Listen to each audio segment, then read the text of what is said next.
Hello, this is Thomas, K4SWL, and I'm out here today on the Blue Ridge Parkway. It's actually, there's a break in the weather. So I got ready this morning with my rain gear because we were in the clouds and it was drizzly, rainy, nasty. And I decided I'd come out for an activation anyway because we're expecting some thunder showers moving in a little bit later on today. And in fact, a little bit later on this morning, like within about an hour, hour and a half. And as I left the house, the weather broke and actually the skies opened up and you can see the sun and everything. So it's kind of amazing. It's actually really warm right now because the sun's out full force. But I don't expect this to last. In fact, you can see clouds are starting to roll in again and the weather could turn nasty pretty quickly. This time of year in the mountains of North Carolina, weather can change on you in a heartbeat. Now, I'm right here on the Blue Ridge Parkway, like just off. This is sort of what I would maybe call like a drive-up activation because I literally have just driven up on this little part right here. This isn't an official overlook. It's just kind of a stop-off point. I've never set up here before, but I brought my Chameleon MPAS 2.0 field antenna with the idea that if it did start raining on me, this antenna can handle that pretty easily. It's nice and weatherproof. Speaking of weatherproof radios, I also brought along the lab599 Discovery TX-500. What I've done, just assuming that a shower could roll in on me, because it could come up, they would be moving in from the mountain, the ridgeline behind me, so I wouldn't really get any warning.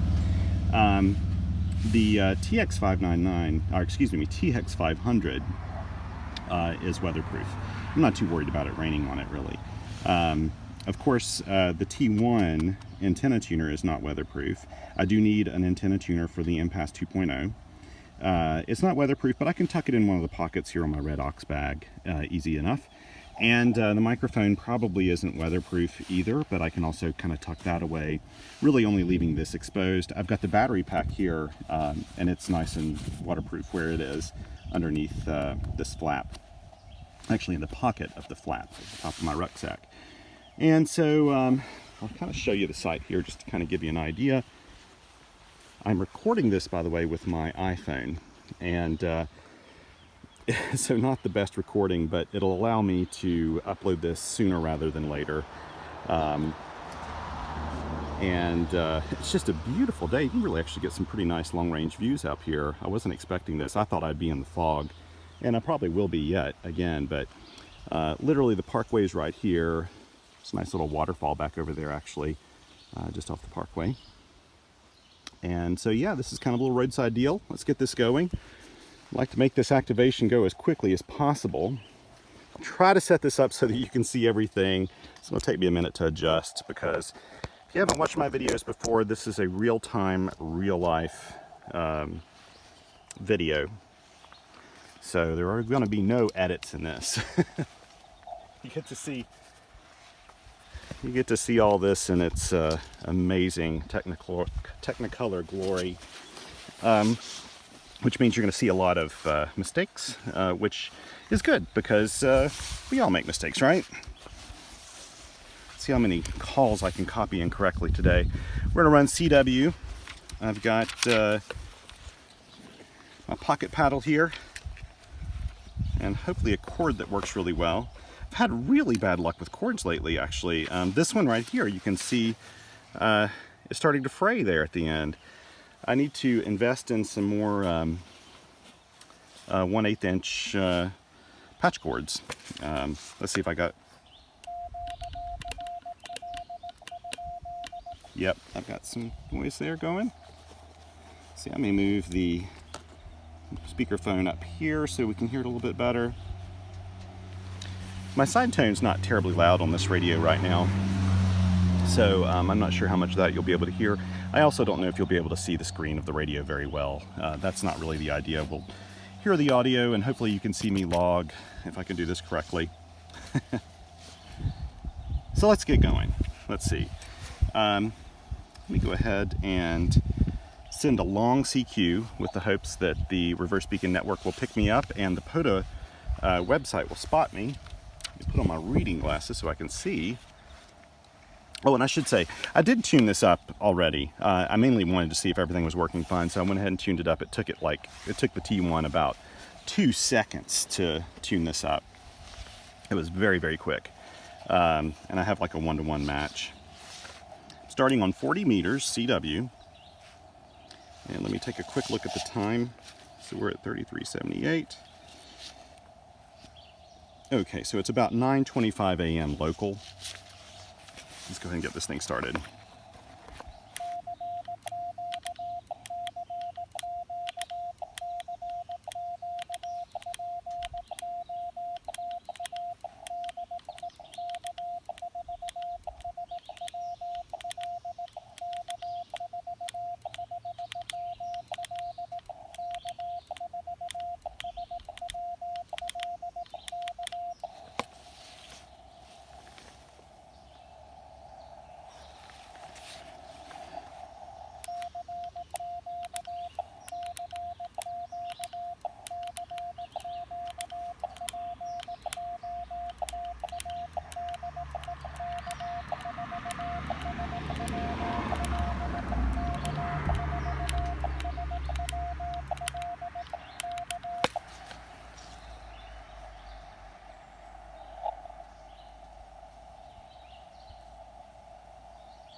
There we go.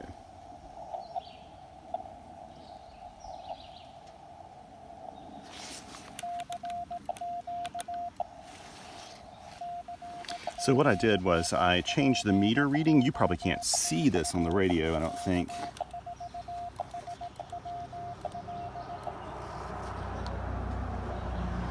You probably can't see it. But what I did was I changed the meter reading so that it would tell me power output, which is right around 5 watts, which is what I wanted. This will run 10 watts, actually slightly more than that depending on.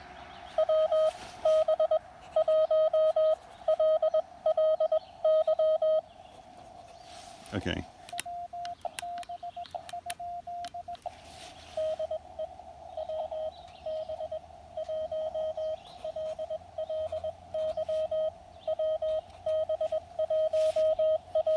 Oh, nice call.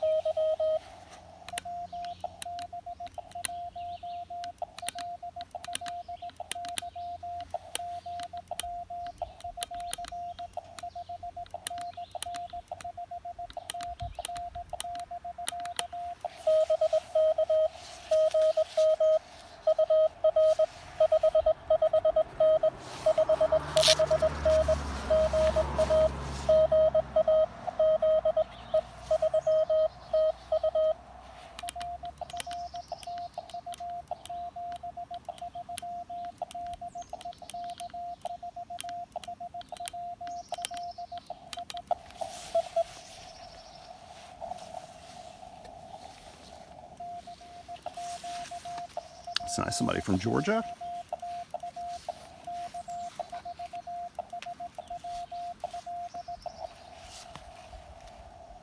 I don't think I've ever worked him before, actually.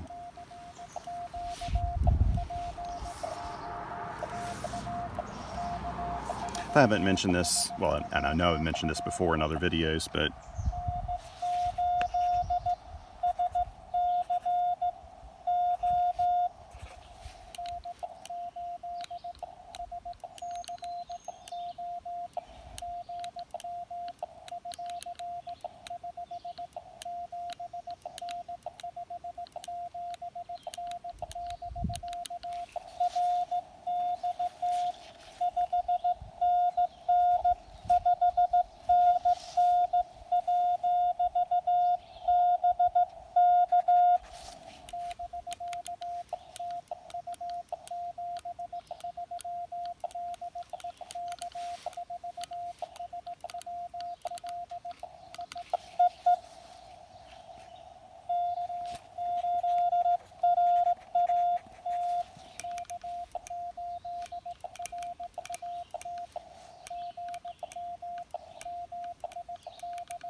I need to send North Carolina because I'm on the Blue Ridge Parkway. I keep forgetting that.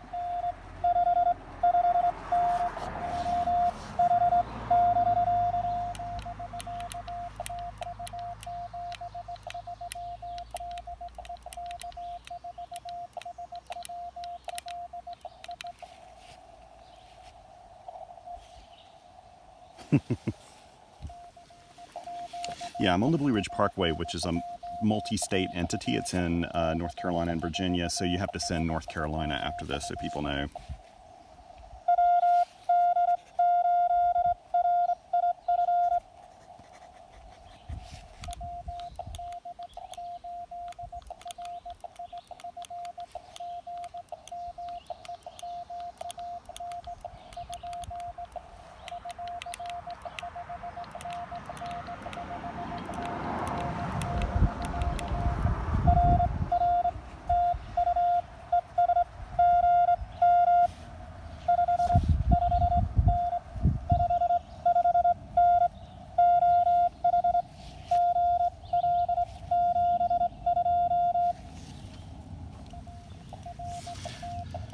So what I was about to say was, what was I about to say before I, oh yeah, I'm only operating 5 watts this year.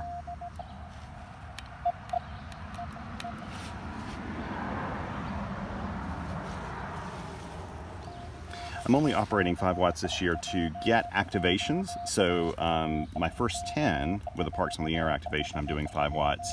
My first 4 with a soda activation, I'm doing 5 watts.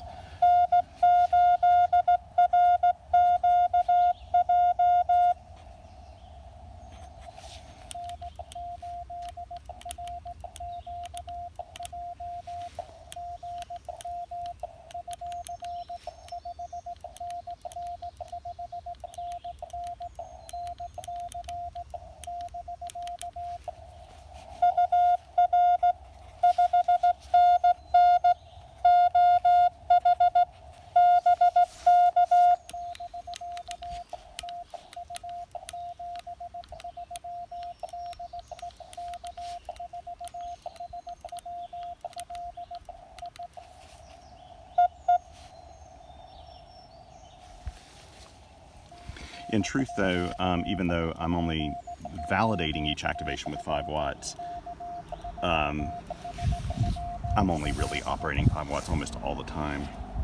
Occasionally I'll pump up the power if I'm doing single sideband, for example, but I just like doing 5 watts. You don't need more than 5 watts, especially if you're doing CW for a park activation. Yeah.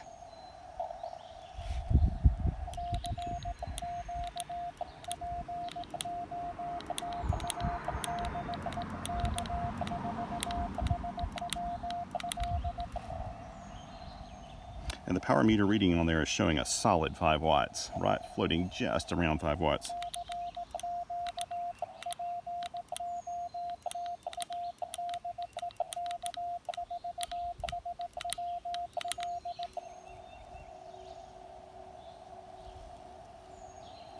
Man, it is a beautiful morning this morning, and you know what? I'm just going to soak this up because we've got some nasty weather moving in for the next bit. I say nasty, but we need the wet weather this time of year. Very much reminds me of living in the UK this time of year. Although in the UK it was kind of year-round, but you know, you just don't know what the weather's going to do, and it changes so quickly this time of year. Here in the mountains, we get little microclimates and things, and if you're doing field activations, you really have to go out prepared for anything. And the higher the altitude, the more you have to prepare. On Mount Mitchell, for example, I've done activations. I need to learn how to do beacon mode on this. I never think to read the manual when I'm at home. On Mount Mitchell, I've gone up for field day, which has been right around the summer solstice. It would maybe be 78 degrees Fahrenheit up there. A little front would move through and the temperature would drop 25 degrees in like 15-20 minutes, and and rain, and you really just don't know what to expect.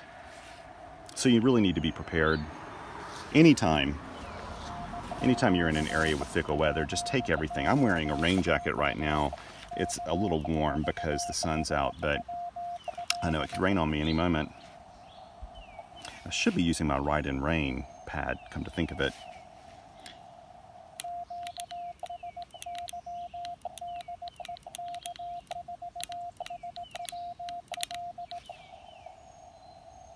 Okay, I'm going to tell QSY. Let's move up the band here to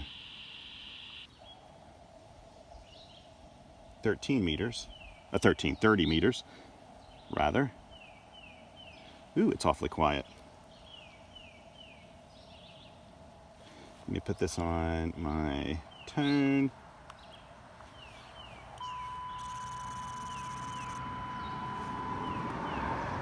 That was quick. Okay, let's try this again. Let me move this back to my CW memories. So when I do that, it'll work. Make it right 30 meters here. I don't know if I'll get anybody yet, but we'll give it a go. Oh, wait. That was bad form. Just start calling CQ like I've been there forever. I don't think anybody's there though. Okay, I called QRL question mark, which just means anybody on the frequency. You know, can anybody? Is this frequency in use? It's not.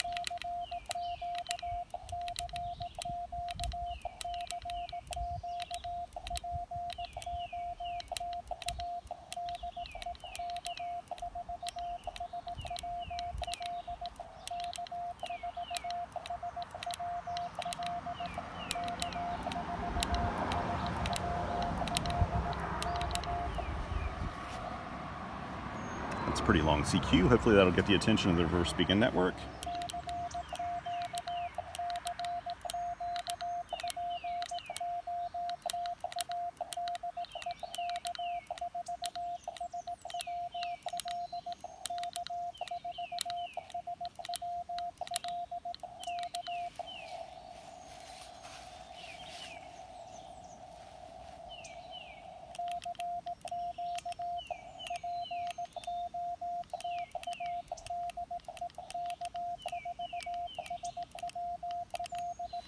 People have asked me if you can adjust these paddles, these CW Morse paddles, and yes, you can. I leave a fair bit of play in here. I don't mind the mechanical feel of it when I'm in the field. If I'm at home, I like it to be a little tighter, but in the field, I don't know why I like it a little bit better. So that you see a little bit of play in there.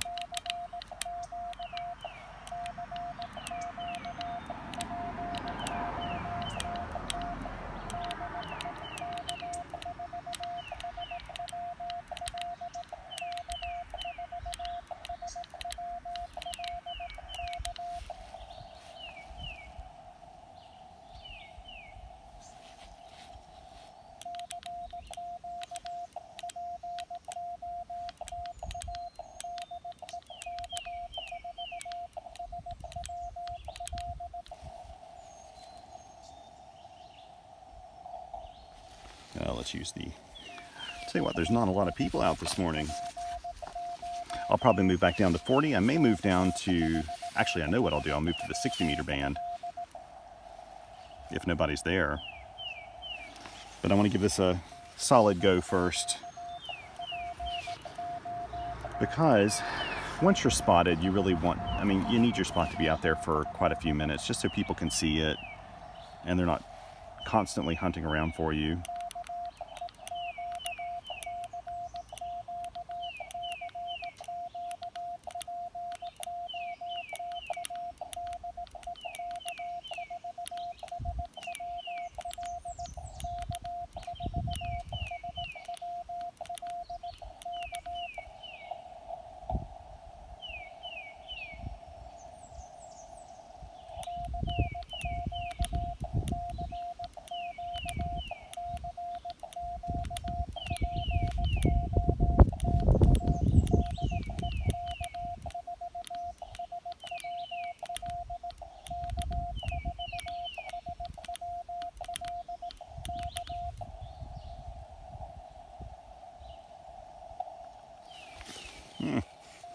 That's okay. I may actually even move down to 80 meters. It's early enough in the morning. I get a lot of questions about 80 meters, by the way.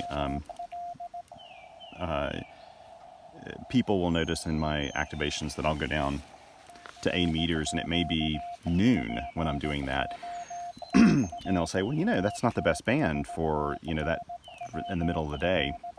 And that's true. It's not.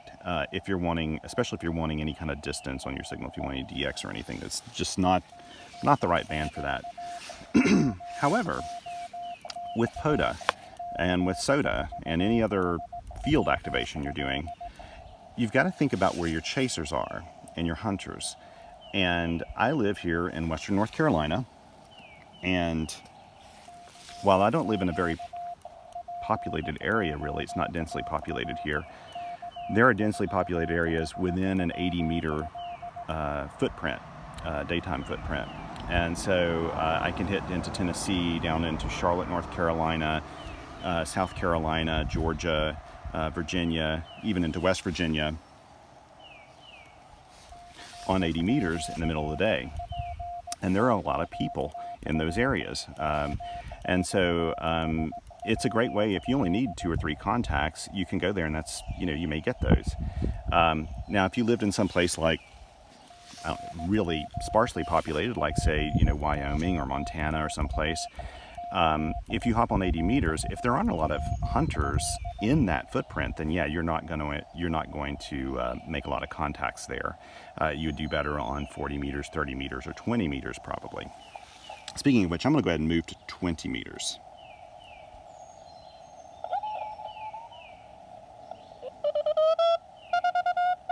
That sounds promising, doesn't it?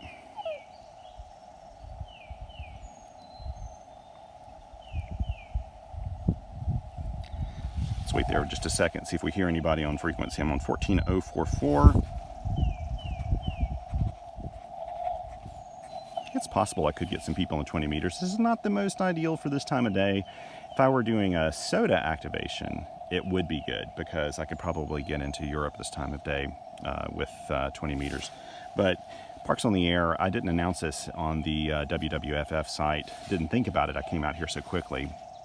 But there just aren't a lot of European hunters for the Parks on the Air network, so I don't really know. But it is catching on there. I've been noticing a lot more spots. Okay, let's try to tune this up real quick.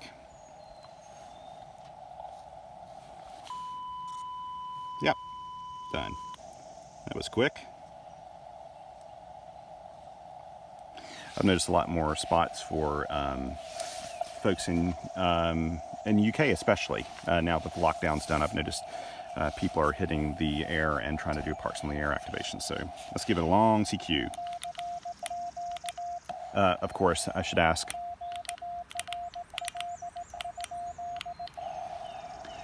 QRL. But to be honest, I've been listening to it for a minute. There's nobody on there. I don't hear anyone, so it's fine.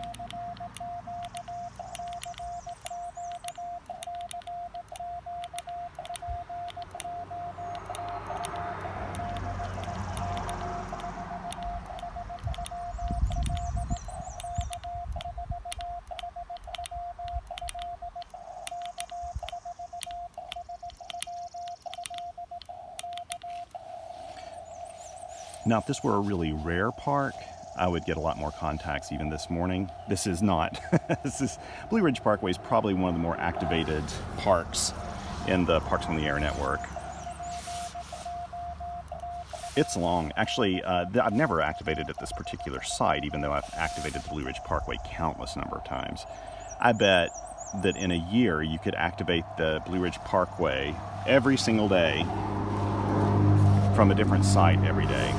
There are just so many little places you can pull off. There are picnic tables. Just everything. I tend to avoid proper overlooks because I don't like to take up parking space there and get in the way. I don't like people walking around my antenna gear. Frankly, that's one of the big things.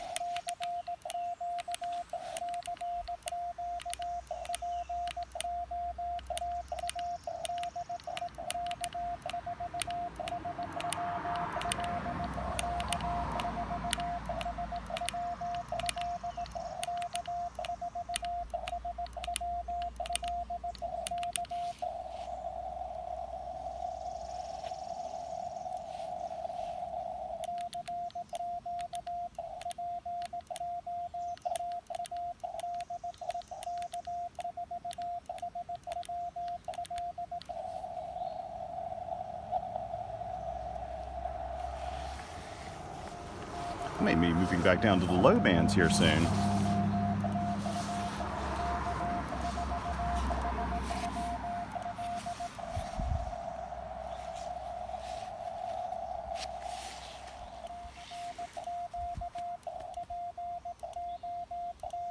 Starting to cloud up a little bit now.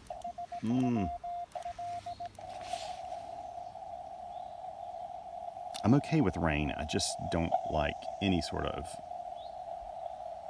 thunder showers or anything like that.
"20 meters this time of day could get into Florida, though. It could get into Florida, it could get up into Maine and New Hampshire and that area, into Canada a little bit.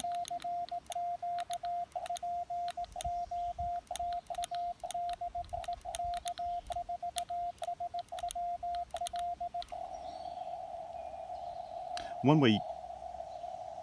Did I hear something? No.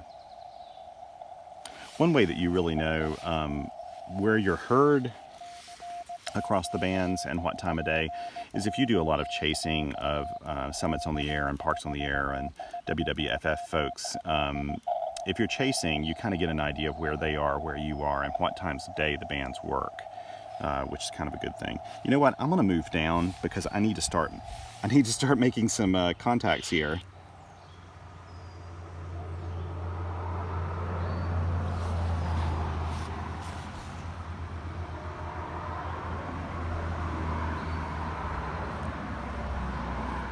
Okay, for kicks.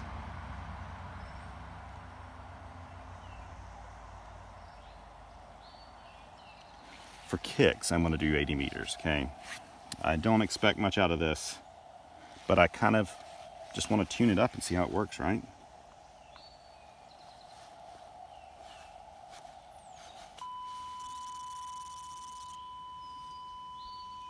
There we go. I'm really not worried about anybody being on frequency here.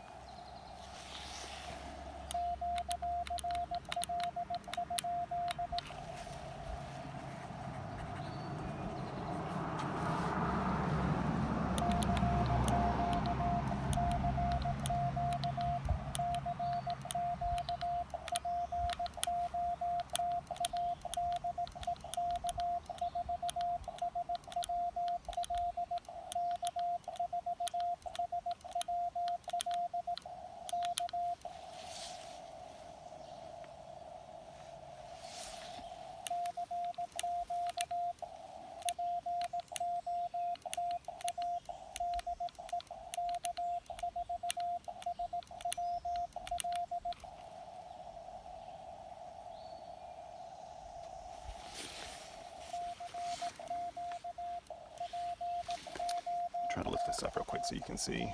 Check out this view. This is so nice when you're working. Yeah, it's by the road, but man, oh man, what a view. This is why I like coming out in the field. The shack is just so much nicer than even in the house. Now, I'll probably never be able to find that camera angle again, but here we go. There we go. Let's see. I'll have something tightened here. Let's go ahead and hit this.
I'm keeping a little bit of an eye out for black bears.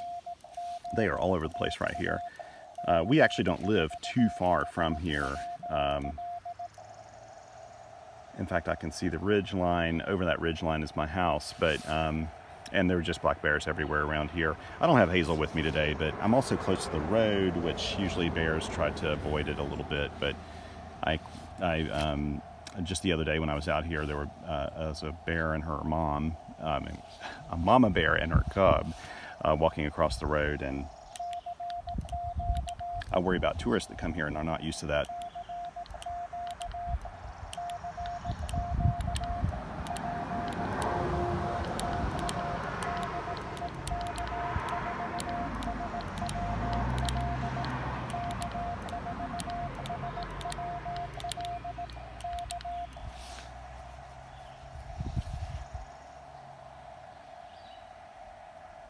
Okay, I think I've had enough of that.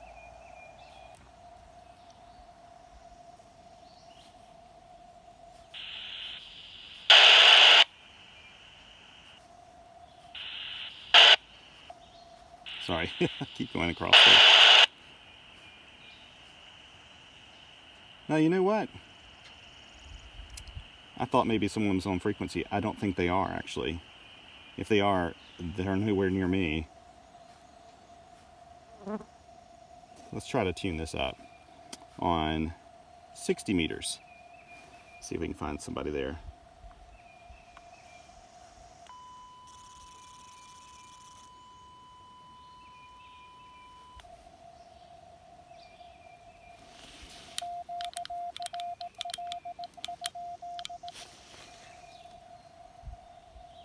I got my filter setting down really, really narrow. Let's open that up a little bit. Whoops. Need to switch this back to my CW memory keying. Yeah, good. I'm getting a good SWR.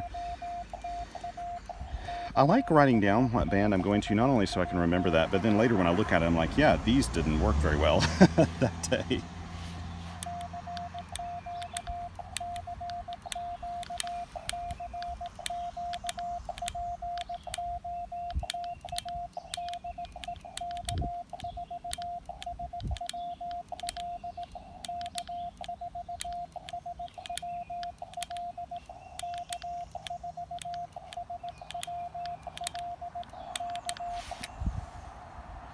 You have to make sure when you're using the 60 meter band that you're in, it is channelized, so you need to make sure you're on the right frequency and the right mode and everything.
Now, one thing that would really help, I could hop on phone and operate single sideband, but my camera is my phone, and I have to stop my video in order to spot myself.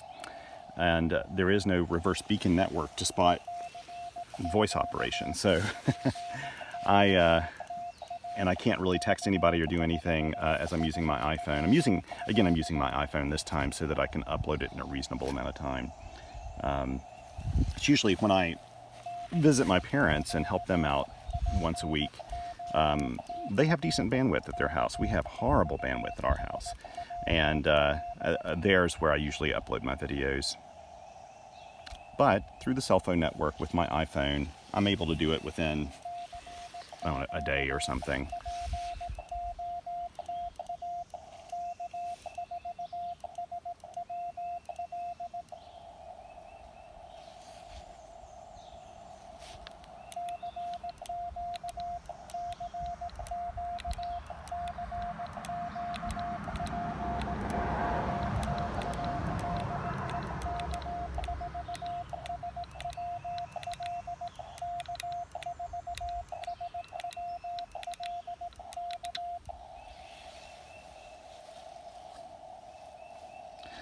I was expecting someone on 60 meters, but 60 meters is a great band. It has some of the properties of 80 meters and some of the properties of 40 meters. There is one negative with it though, and that is that your hunters and chasers have to have a radio that's capable of hopping on the 60 meter band. If they've got an older radio, that may not be in the cards at all. In fact, my ICOM, I think my IC703 can't do 60 meters. None of my older transceivers can. The TX-500, the 705, my FT817ND, all of those can. Of course, all my Elecraft rigs can. Okay, let's move back up to 40 and give this a go again, because it was good then, and it's been a little while since we've been on there. So maybe some people will be back on the air. Let's move this and change it so I can do... Let's tune it up again. There we go. And let's start calling CQ.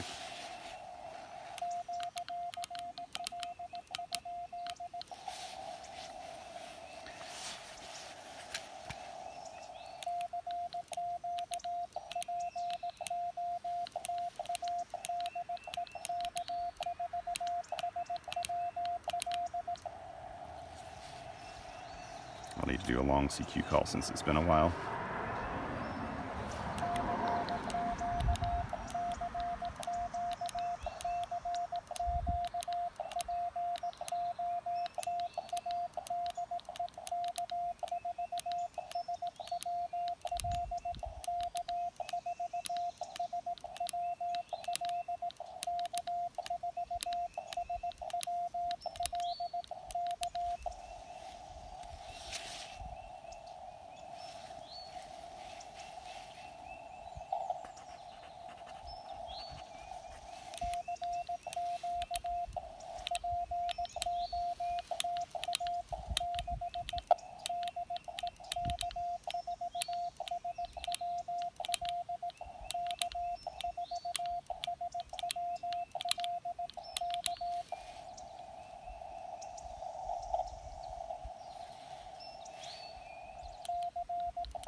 You know what?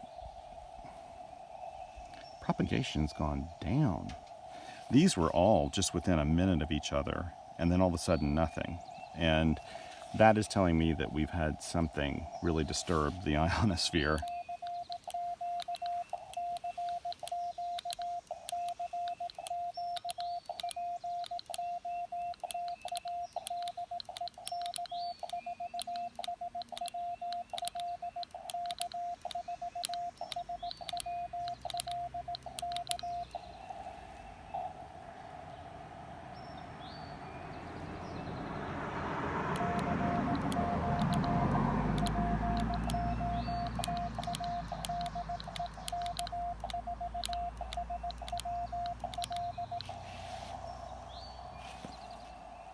As I always say though, a bad day in the field's better than a good day in the office.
good, a 599 and okay.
That tells me there's QSB going on because he dropped out completely.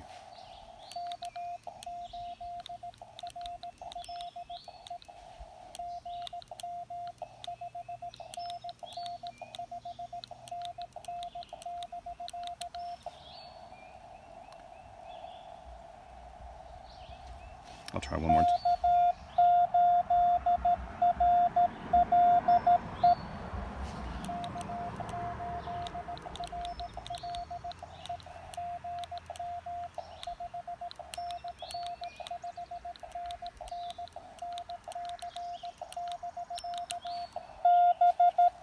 Good, got him.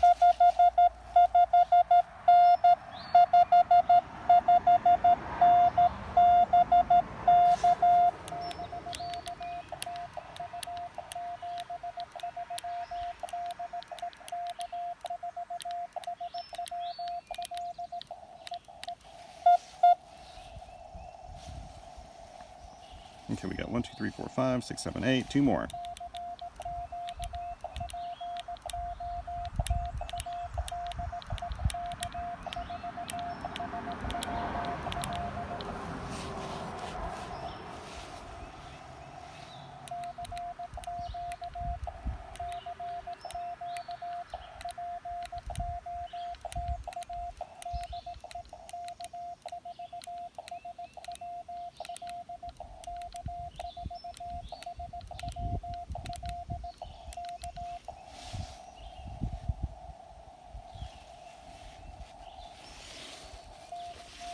Need to sharpen my pencil.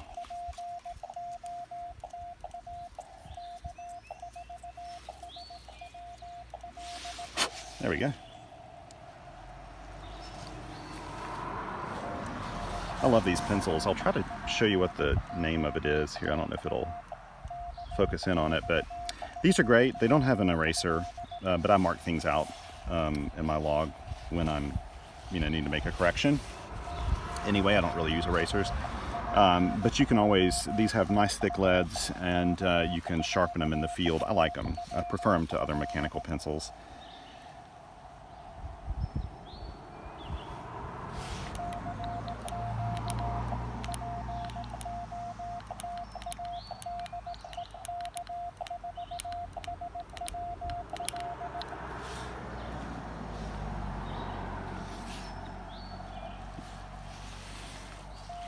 Now you all heard that, right?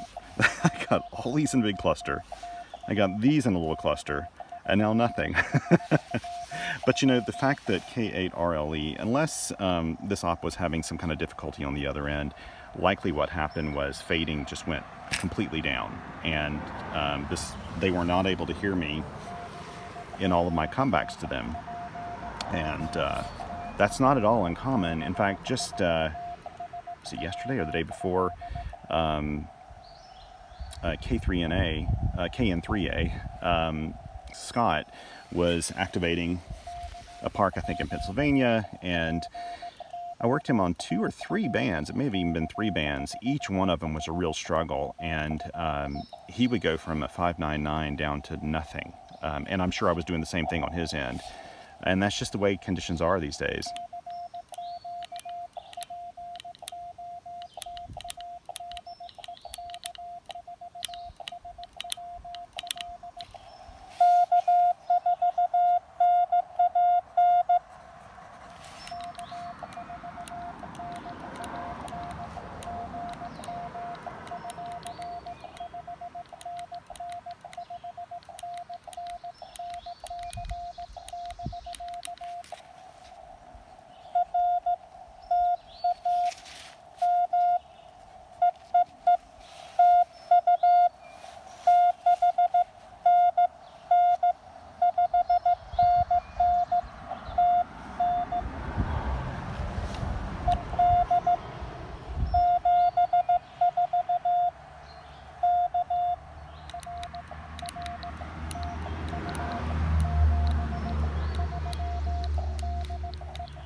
Very nice.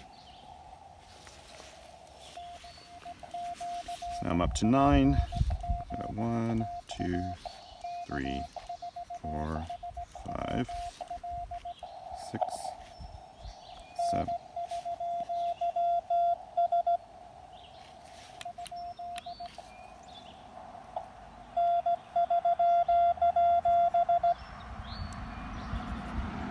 Okay, I think that's...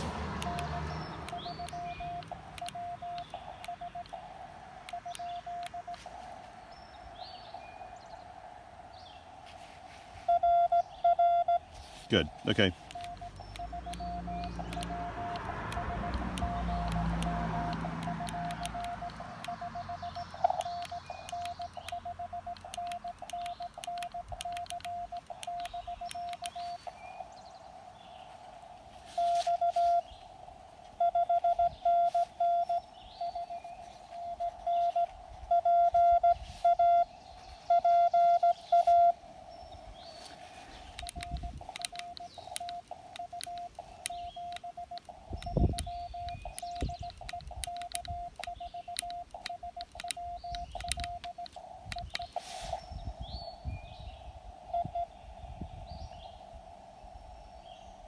Now typically what happens is after I get my activation completed, which I just did,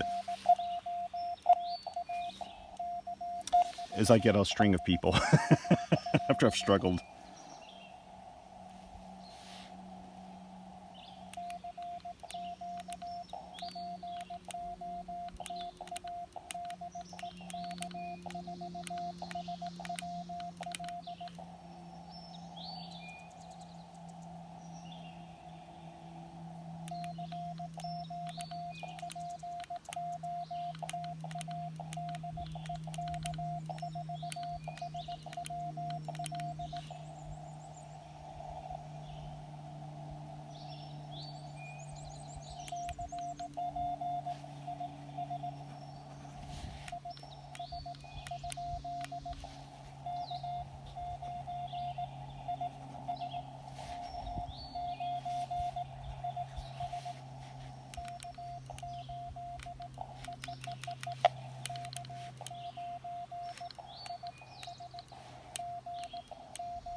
Okay, all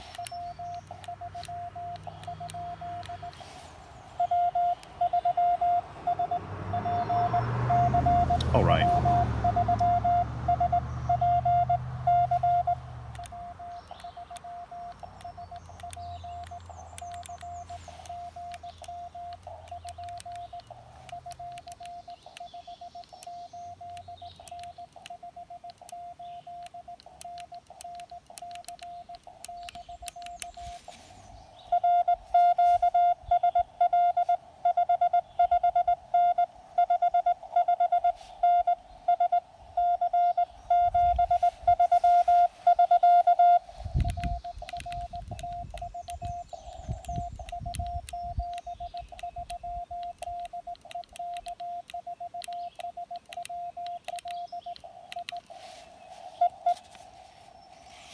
I'm not going to call again.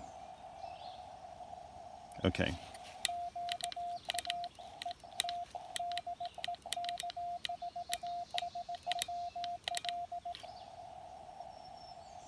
Okay. I'll turn it off. That way I won't get any more calls. So let's see. This is not too bad after all. But it's interesting how activations happen sometimes. Like this one started out kind of on fire. Like this was a contact every single minute basically. And then it got quiet. So I moved up to 30 meters, got nothing. 20 meters, got nothing. 80 meters, got nothing. Again, 80 meters, normally you can get a couple of contacts as long as you live in an area with people around you in that local footprint. So I would have expected people from Tennessee, South Carolina, North Carolina, but you know, they just weren't there today, or propagation wasn't there. 60 meters, I would have expected some folks, but there was nobody. Went back to 40 meters and had a cluster just happen all at once, and then there was a break and then more. And really, it kind of shows me, especially working this one station and having to go back a few times to get him, that probably conditions are just kind of unstable. But with a little persistence, you can always get an activation valid. Again, with parks on the air, you need 10 in order to have a valid activation. I've got 12, so I've got a couple extra here. With summits on the air, you need 4, which is a very modest amount. However, with summits on the air, sometimes it can be a little more challenging. Your conditions, your antenna, everything can make it a little more challenging. And I actually like to do summit and park tandem activations where, and there are a couple here on the Blue Ridge Parkway, where you can do twofers, where you're doing one for maybe POTA and for WWFF at the same time you're doing a Summits on the Air activation. In fact, just about 30 minutes that way is Mount Mitchell State Park. I even considered going up the other day and activating Mount Mitchell early this morning, but that is not a place you want to be if there's any chance of thunderstorm activity moving in, and that's what we've got coming here in about probably 30-45 minutes. So I've made it out in time. I've got my activation. I didn't get wet. Hey, I call it a success. But anyway, I'd just like to thank everybody again for hanging here with me as I do this activation. And I appreciate the fact that you guys like these unedited videos. I like to feel like you're right here with me doing this activation, and it's nice company when you're out here enjoying just this gorgeous, gorgeous weather again. The scenery is just so nice here on the Parkway. And this morning I was working, I mean, frankly, I was planning to finish up. I'm working on a 2-part series for the Spectrum Monitor magazine right now about portable operation and how to pack the anatomy of a field radio kit. And I'm going through and doing another edit of that. I finished my rough draft of, it's a 2-parter. It's very long. It's about 5,500 words for the 2. So we're breaking it up into 2 sections. So you'll see that the part 1 next month, which will be June 2021 of the Spectrum Monitor magazine.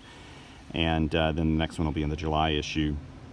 I'm also working on writing up a field report for my very first activation using this TX-500. So I was working on all that stuff this morning and drinking my coffee, and I just thought, I really want to get out in the field today because conditions are just, you know, they're holding for now before it gets nasty.